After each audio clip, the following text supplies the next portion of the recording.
Bonjour à tous, je vous retrouve pour un retour de course. Ça y est, je vais vous montrer un petit peu ce que j'ai dans mon caddie. Ce sera l'occasion de vous montrer aussi ce que j'ai dans mes placards. Alors je sais que vous me l'avez demandé, non pas que je ne voulais pas, mais en fait j'y pensais jamais, je rangeais toujours tout d'un coup. Et ça y est, là j'ai laissé des trucs, je vais pouvoir vous montrer quelques basiques, en sachant que là je vais surtout vous montrer ce que j'achète en boutique bio, puisque après je suis susceptible aussi d'aller dans les supermarchés, sur les marchés, chez des primeurs, voilà, j'achète un petit peu des choses à droite à gauche. Tout dépend de où je suis, j'essaye aussi de faire le moins de zigzags en voiture, de me déplacer le moins possible. Du coup voilà essentiellement ce que j'achète dans ma boutique bio. Bon alors j'achète quand même quelques fruits et légumes en sachant que je regarde énormément le prix. Si c'est vraiment trop onéreux, j'achète ailleurs. Par exemple hier je voulais reprendre des avocats mais c'était trop cher. Fruits et légumes tropicaux, trop cher, donc ça je l'achèterai en conventionnel. En revanche, j'ai pris un tout petit potimarron, c'est un petit peu l'indispensable de l'hiver, l'incontournable. Je le fais en soupe, en purée, en gratin. Vous pouvez le faire rôti au four, tout ce que vous voulez, j'adore. J'ai repris des carottes et des pommes de terre, des bananes, donc là je prends pas de sac, hein, je mets juste l'étiquette dessus. Et j'ai pris des oignons, voilà. J'ai également pris des oranges, donc dans le sac à vrac dont je vous ai parlé précédemment. Les oranges c'est un petit peu la base aussi, j'en consomme beaucoup à cette période de l'année. Et j'aime bien la faire aussi en salade. Il y a une salade que j'aime beaucoup de tangerine zest avec de l'ananas et des bananes. Cette salade est hyper facile à faire avec du sirop d'érable et c'est délicieux. Et cette fois-ci en fruits et légumes, chez eux c'est tout ce que j'avais pris, tout était trop cher sinon, mais sinon je peux prendre aussi des poires et des pommes, hein. C'est un petit peu les incontournables aussi de l'hiver, et ce sont des fruits à croquer que je donne volontiers à mon fils, et donc voilà en fruits et légumes. Ensuite en vrac, alors en vrac en général je prends du quinoa français, donc souvent quand j'en trouve du français j'en prends beaucoup d'un coup. Alors c'est vrai que c'est assez cher comme ça quand on en prend pas mal, mais voilà, ça se conserve très bien, on le garde très longtemps, ça ne contient pas de gluten, beaucoup de protéines, moi j'en utilise très volontiers. Faut juste pas oublier de bien le rincer avant de le cuire. J'ai repris aussi des lentilles corail, c'est un petit peu la base, je prends aussi des lentilles brunes.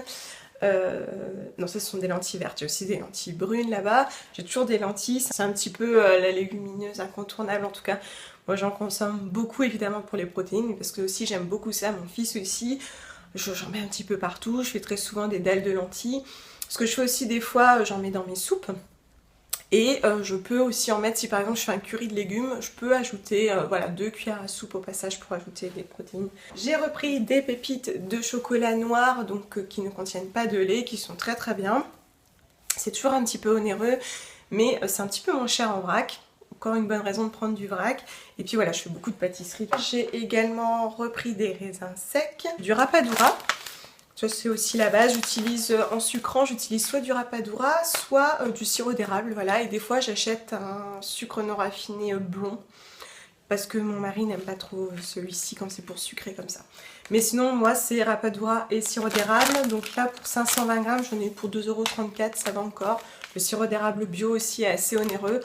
Mais je pense que quand on achète des choses aussi un peu plus chères, on les consomme différemment, on pèse plus l'utilisation, je pense. J'ai repris du riz semi-complet. Évidemment, dans ce sac en craft que je réutilise, hein, je vous expliquais que je les réutilise autant que je le peux, j'ai repris des pâtes semi-complètes, hein, ça aussi, hein, pour Marie et mon fils, c'est un petit peu l'indispensable. Donc il y a toutes les formes qui sont disponibles et le prix est toujours le même. Donc ça, j'en reprends coquillettes, penne, etc.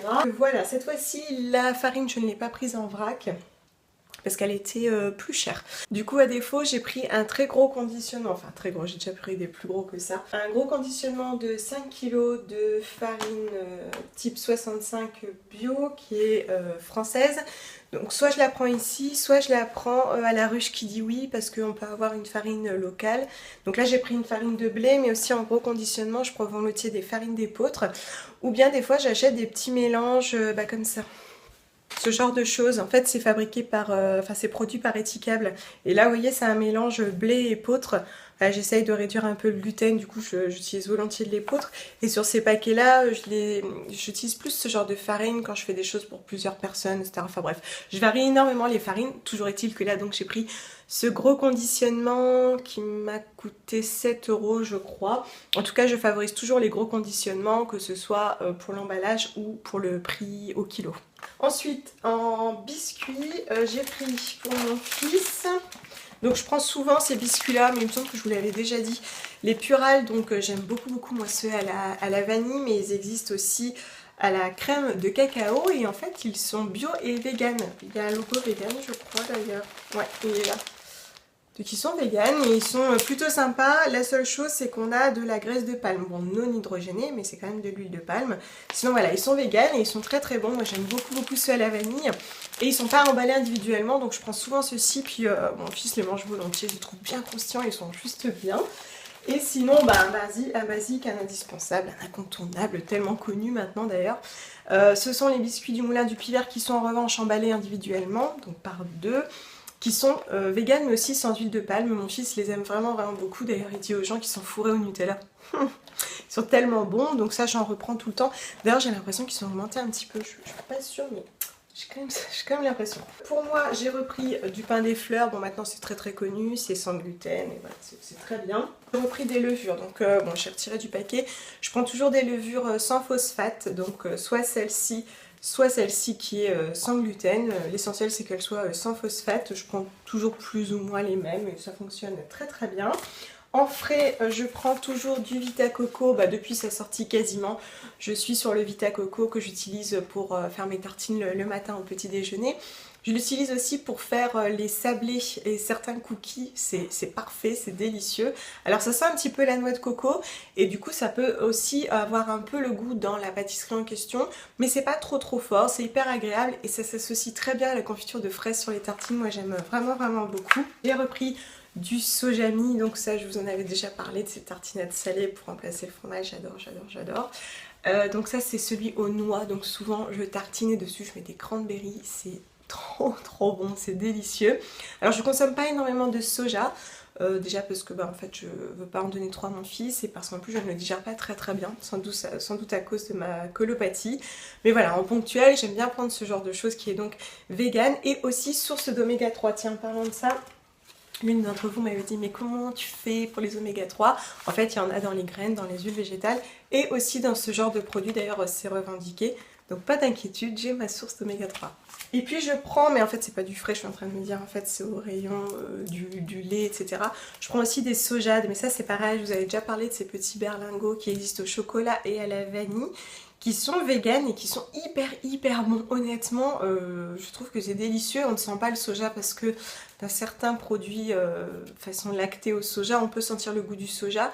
Et ici, non. Enfin, en tout cas, moi, je les aime vraiment beaucoup. J'ai repris, et ça a douillé pour ça, j'ai repris de la purée d'amandes complète. Ça coûte toujours un bras. Mais voilà, j'en utilise très peu. J'utilise surtout dans mes pâtisseries pour faire des biscuits, des cookies, etc. Donc c'est à raison de 1 à 2 cuillères à soupe. Ouais, par préparation. Donc ça va, ça descend doucement.